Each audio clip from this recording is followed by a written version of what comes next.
Emeka Egbuka's rookie film shows that he is primed and ready to break out and be the Buccaneers' number one wide receiver.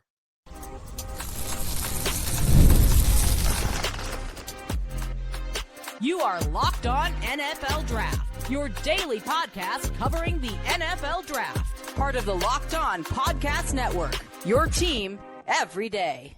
Welcome back to the Locked On NFL Draft Podcast. I'm Damian Parson. That is Keith Sanchez. And on today's episode, we are breaking down the rookie season for Tampa Bay Buccaneers first-round pick, Emeka Egbuka. We're going to explain our grade.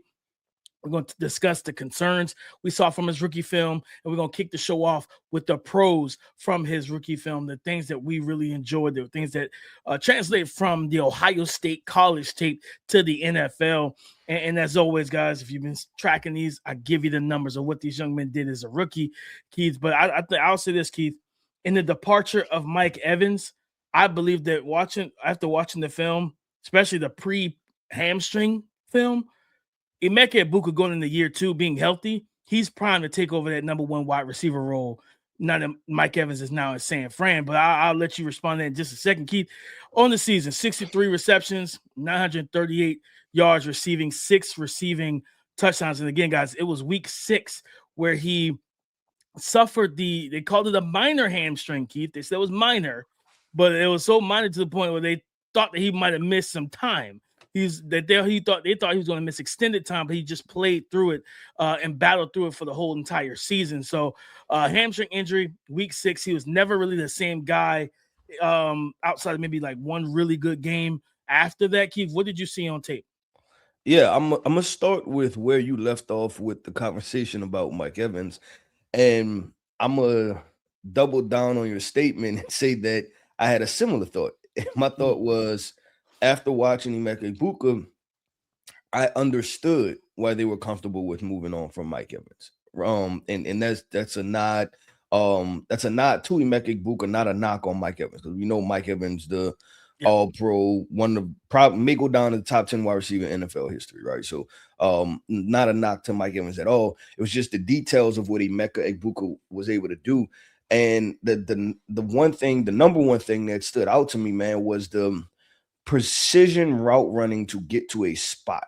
I'll go ahead and, because I know we do the comps and stuff like that, but I'm gonna go ahead and drop it early just because we're talking about the pros and the good things that he do. The lack of wasted movement and intentionality by Emeka Egbuka reminded me of Devonte Adams, where it wasn't anything where it was just strictly speed and explosiveness, but every step mattered, right? Like every part of his release, whatever the release was, whatever type of release he decided, every part mattered, right? Then getting vertical, it mattered. Like everything was done on purpose, right? Like he just didn't end up in a spot. It was, I'm working this to get to this, right? And if you watch him, there isn't, and like I said, an elite level of speed and quickness where you just say, ooh, that guy's fast, right? Like even beating defenders, he's not beating them by 3-4 steps. He's getting a step on them and open, right? So I thought that, and then I thought natural hands. This is a natural hands catcher. There are, and there are different levels of when you say contested catches or just making difficult catches for a wide receiver, right? For him, it's not so much about the jump ball part of it and throwing up 50-50 Hail Mary balls and he comes down with it. It's his ability to make the catches that require high-level ball tracking, right? Whether that's being over the shoulder, that's in between two defenders, things like that. I really appreciate it for Emeka Egbuka. So yeah, I have high praises for him after watching his rookie film, and the Devonte Adams situation.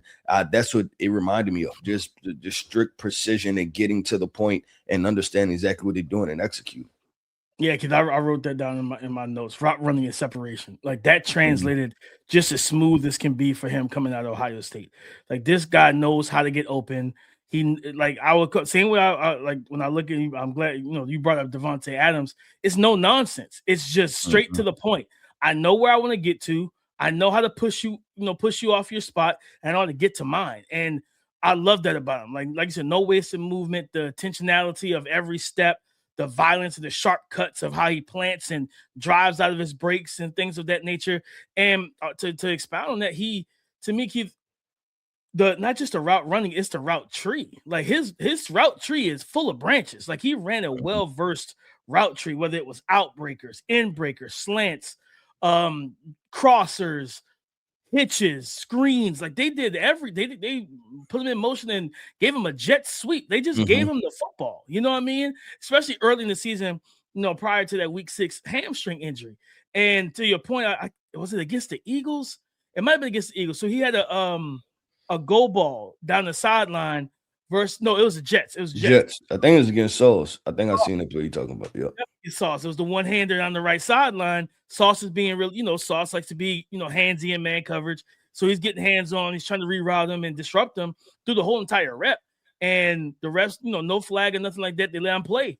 And all you see is that right hand extend, and he just snatches it with one hand on the sideline. I'm like, that's ball tracking. That's hand-eye coordination. That's concentration in that situation. There was another one where he had to make I don't even know how he really made the catch because it was he ran a corner route. I think it was also against the Jets.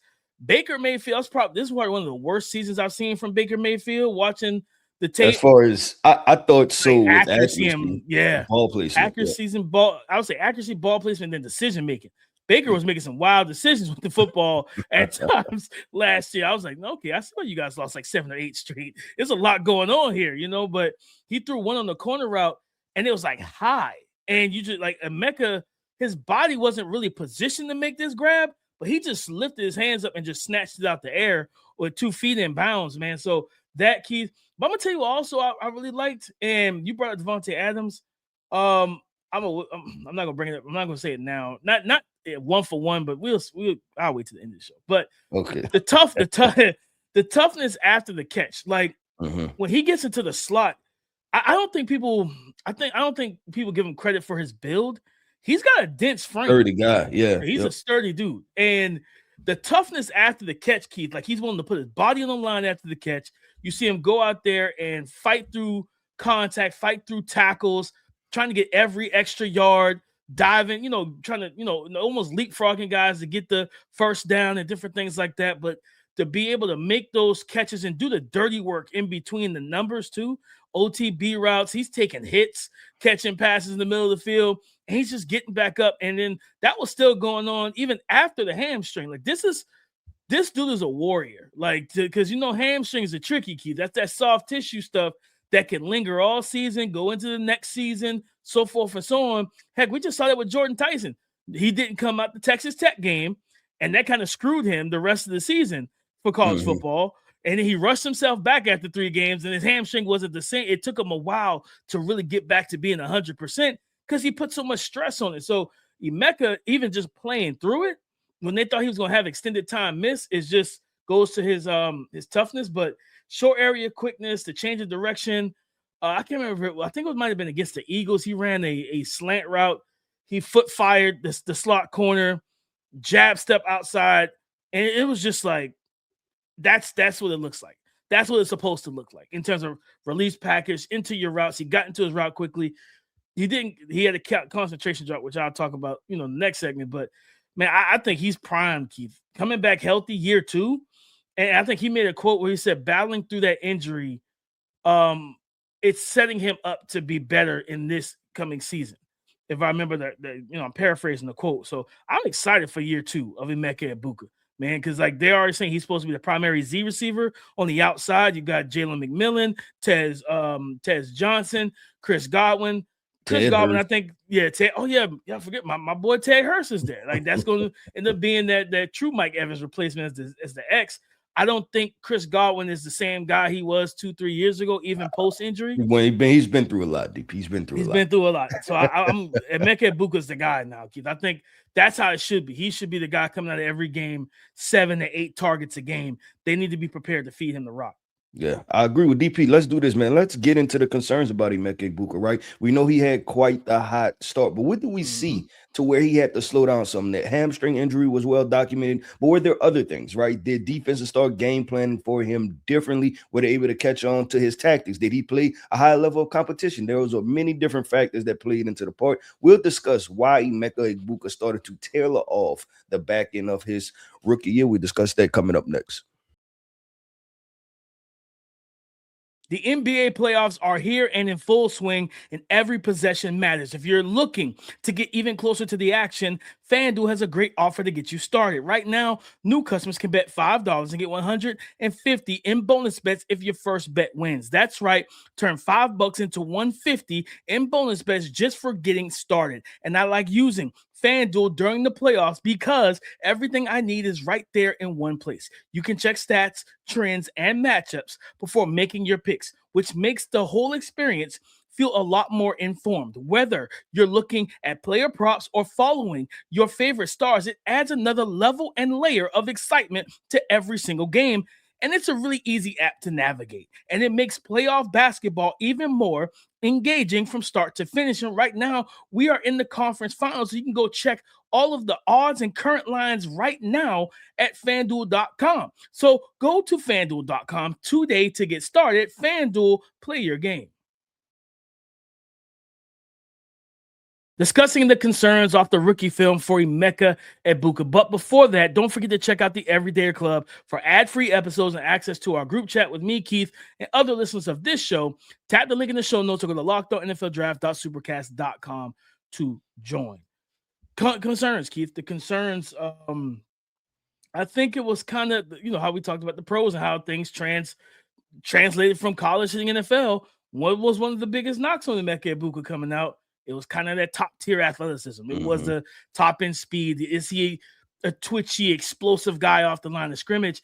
And he's not those things. That's not his game. To your point, he is more of a technician, a tactician, a route running, just specialist like that. But we also see the strength and things of that nature. The matchup, like I was watching the Eagles game, the all-22 of him versus Philly. And I believe, if I'm not mistaken, I think he had 100 yards in that game. If I'm not mistaken, let me make sure. Against the Eagles, yes, he had 10 targets, 4 catches, 101 yards in the touchdown. When he matched up against Quinyon, that's where things got a little tricky for him because Quinyon was physical with him. Quinyon was in his hip pocket. Quinyon was knocking the ball, PBUs, playing across his body, playing through his frame to get to the ball, separating with guys crowding you at the line of scrimmage. And you can't threaten them vertically. It's just like, I always use basketball. It's like watching, truthfully, James Harden. No, not James. Is it James Harden? Yes. No, Jaylen Brown. Jaylen Brown is a really good ball player, but he doesn't have a left hand. He can't go left. So when the Warriors beat them in the finals, the transition they did defensively was like, let's sit on that right hand. Let's force him to his left. Right? Donovan Mitchell's got that same problem with the Cavs. He doesn't really like to go left. If he goes left, he wants to get back right. It's that same thing. So being able to force a guy I can crowd you, close the space, suffocate your route, and because I'm not worried about you running past me. And I think that's probably going to be one of the main things, especially playing on the outside, is do we have to motion him sometimes depending on the matchup? I think that's the counter to that is using some of that pre-snap motion, getting him off the line of scrimmage, now allowing guys to get their hands on. Because watching that Quinyon Mitchell matchup, I saw that was a concern for me. I'm like, man, you can't threaten him vertically. He does not care about you getting outside because he knows he can run with you. Yeah, no, and that's definitely going to play a part, right? And I think obviously when you tie in having a hampered hamstring, right? So that if you 4'5" guy, now that looks like 4'6", right? If you were a 4'3" guy and with a hampered hamstring, you're still running a 4'4", right? That's plenty enough speed to get vertical. But also, DP, I would probably look at the lineup situation, meaning that was there just a bit of a rookie curve because having Mike Evans out, right, and all of those injuries, then now you're the number one guy, right? And were there more things where you were bracketed and double teamed, and then also just facing the best corner on teams now, right? And we talk about that when I get into my grading scale. I always talk about this. Listen, I give you a first round all-pro grade. That means I expect you to win some reps against your all-pro counterparts, right? If you are a receiver, you get all-pro grade, you get a Pro Bowl grade, you should be able to beat some Pro Bowl, all-pro corners, right? And that's a sliding scale. And if I don't feel as though you can beat those guys, right? We talk about the Derek Stingley's, the Patrick Surtains of the world, J.C. Horns, right? Then it's like, okay, well, then I got to bump you down because you're not that caliber of player. Do I believe Emeka Egbuka can get there and should? Yeah, I think he can. I liked what I seen from him. I think when you look at it, right, the concerns is, okay, is this going to be a guy that we're going to have to put, I mean, like you said, in motion from time to time, or put? Is he going to be a slot-based wide receiver? Like that's another question and conversation, right? Is he probably going to be more probably 40% Z, 40% slot, and then just 20% on the outside? And so the slot allows him to have those two-way goals and more space to be able to have releases. So wasn't my comp for him like Amon-Ra St. Brown? Wasn't that my comp for him as a prospect? That's interesting. That's actually interesting. And they're probably very similar builds, to be honest. Yeah. Like because he came in, Emeka came in, he's let's say 6'1", 205. I don't mind that comparison. Dense build dudes. I think that was, if I remember correctly, I believe that was my comp for him coming. Like, I was like, well, I feel like the NFL is going to probably play him primarily in the slot because of the athletic limitations and everything like that. But like we said, hey, you know what? We can get away with you playing on the outside with some motion, depending on the matchup, right? Because again, face-offs Gardner.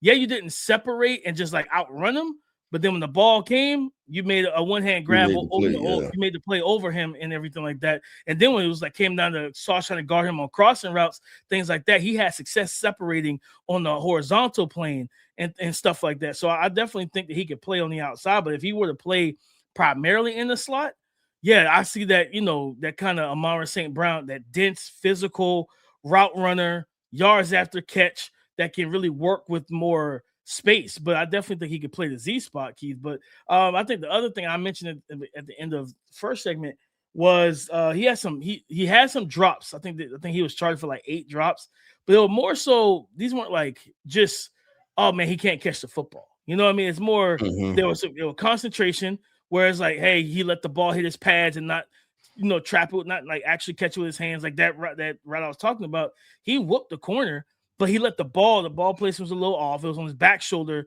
You know, when you run the slant, you don't want that ball on the back shoulder. Like you want it either between the numbers or out in front. And the ball's on the back shoulder, but he let it hit his pads first. He didn't get his hands up quick enough, and then it bounced off and there was a drop. But then I see some of the issues, like, again, watching like Quinyon and stuff like that, when guys are in close proximity playing with physicality through the catch point. I think that's something I want to see him improve on this coming season, being more physical at the catch point when guys are, because you're not, as we know, there's a lot of talented corners in the NFL. You're not always going to have separation. These guys are going to be in your hip pocket. They're going to apply that pressure to you. They're going to play with physicality. I think if he's able to start making those more combat and collision catches a little bit more often, Keith, then this is going to allow me to have the comp that I have at the end of the show that really fits and ties everything together if he starts doing those type of things. But it's just little coaching things, right, like that. The explosiveness, top end speed, I don't think that's ever really going to change because he is who he is athletically. But those concentration drops and playing through contact definitely are some things that can improve for him going into year 2 and 3 and 4. Well, DP, let's not keep waiting on it, man. Let's go ahead and transition and get into my favorite part of the segment anyway, right? We're going to drop the grade, right? What grade does Emeka Egbuka get for his rookie year performance? And DP is going to unveil this draft comp. I mean, this comp, right? This NFL comp that we've been waiting on, that he's hinting at for a couple times now. So let's discuss that coming up next. We're discussing Emeka Egbuka. Support for today's episode comes from Square, the system that helps fix one of the biggest headaches in running a business. Starting a business is exciting, but actually running it, that's where things can get complicated fast. Payments, inventory, staff, scheduling, online orders. It's a lot to manage. And that's why Square brings everything together in one connected system. Square helps you take payments, track sales, make inventory, and keep your business running smoothly without juggling a bunch of disconnected tools. There's a local juice spot that I love to use, and they use Square. And it makes everything simple, from fast payments to loyalty rewards. So if you're starting a business or already running one that deserves better tools, Square helps you sell, manage, and grow without slowing down. Right now, you can get up to $200 off Square hardware at square.com/go/LockedOnNFL. That's SQUARE.com/GO/LockedOnNFL. Run your business smarter with Square. Get started today. Thank you for making the Locked On NFL Draft your first listen of the day. And thank you for making the Locked On Podcast Network, the #1 sports podcast network in America. It's all because of you. Explaining the grade, talking through going into year 2, how excited we are, things of that nature for Emeka Egbuka coming out of Ohio State for the Tampa Bay Buccaneers. Keith, what grade did you give Emeka Egbuka off the rookie year? I gave him a solid B. I thought there were a lot of good things to be had from Emeka Egbuka. With him, there's the partial feeling that I had with Amari and Hampton, right, as far as the injury, right? And obviously Amari Hampton's injury was much more severe, right? As far as just had him out, right? Like in trying to return from that. But with Emeka, I think the fact that he was injured and the production tailed it off, you kind of wanted to, you still had the thought of what if he was 100% healthy. Right. And then also, I think the part that's not discussed too is this entire Tampa Bay Bucks team being injured. Right. At one point, it was the wide receiver, and that's why we had like guys like Tej Johnson come out of nowhere. And I think he might have started as like wide receiver 5 or 6 for the Tampa Bay Bucks. So he was like their special teamer, like their return specialist. Yeah. So they had to go deep in the well. And I think that kind of impacted too, because you're constantly moving around, right? As far as you probably came into the season as wide receiver 3, maybe wide receiver 4, depending on if they had you behind a guy like Jalen McMillan, right? McMillan goes out. I think Godwin was out, Evans was out, right? Like it was just brutal. Bucky Irvin was injured, right? So now the run game isn't the same. So there were a lot of factors that played into the part. And I think that people are trying to pinpoint why Emeka Egbuka tail it off. I think you can probably point to maybe 5 different things, right? I think it was 20% this, 20% that, right? That type of situation. So I give him a B. I feel really good about it, and I'll make the same statement I made at the top of the show, right? That I understand why the Tampa Bay Bucks felt like, you know what, let's just turn the page, let's move forward, because this young kid is showing us a lot. And I think with more opportunity, we're going to be able to get more out of him. No, 100% agree, Keith. And I'm in lockstep with you. I gave him a B as well, right? Like before the injury, he was starting to pick, like he was starting to turn up. Like he had a big game, I think 160 yards, I think might have been against the Seahawks or something like that. Early in the season, he had like 7 targets, 7 receptions, 163 in the touchdown versus one of the best secondaries in the NFL, right? And that was his 5th game of the season. So he was coming off like the game before that was the Eagles, the 101 yard. He had a stretch of from Jets, Eagles, and Seahawks where he was just balling for this offense. And that was early in the season and everything. And then, like I said, it was the very next week after Seattle. It was the San Francisco 49ers game where he ran 16 routes. He got hurt. And he was never really truly the same after that. So I think, man, taking into account of the injury and then everything he showcased, the yards after catch, the route running key. Because one thing one thing I like to do, Keith, is like, all right, off of the rookie season, what's easily translatable into year 2, 3, 4, and 5? It's the route running. It's the space creation. It's the ability to separate. And he does it at a high level to where if we cut down some of those concentration drops, get better with attacking the ball and playing through that physicality and things of that nature, like you're talking about 11, 12, 100-yard wide receiver. And we know Baker Mayfield, once he finds, like, if you are his favorite target, he's going to get you the football. Like, that's Baker Mayfield. He's going to make sure you get the rock, Keith. And I think that goes into my comp of what I could see him becoming. I want to give a drum roll, DP. Keith, I actually think if I remember correctly here, you know what? We have one. We do have we have a drum roll here. Keith. Okay, there we go. I'm gonna hit that drum roll, that drum roll sound for everybody. It's kind of that Puka Nacua. Like and that dense physical build. I think he's a better route runner than Puka. In terms of the savviness, the technical aspect of everything you brought up, Adams. Puka is just such a physical receiver, man. He's one of the best in the league. But the thing that Puka doesn't drop passes like that. He plays, and I think Sean McVay talked about what he looks for in the receiver, and hearing him talk about it has really kind of reshaped what I look at as well. He talks about those crossing routes, those end breakers, shallow crosses, things like that. He's looking for guys to run through the football, through the catch point, like run through the catch point with physicality, snatch the ball, secure it, and turn up field and become a running threat after that. And I think I think Emeka Egbuka could do every bit of that. I'm not saying he's going to be Puka Nacua, but I could see, hey, if he starts to catch the ball, be more physical at the catch point. Again, we talked about it. If he plays primarily slot, I would call him a power slot because he's strong. He's strong, he's compact, he's dense, and he can create after the catch with the ball in his hands.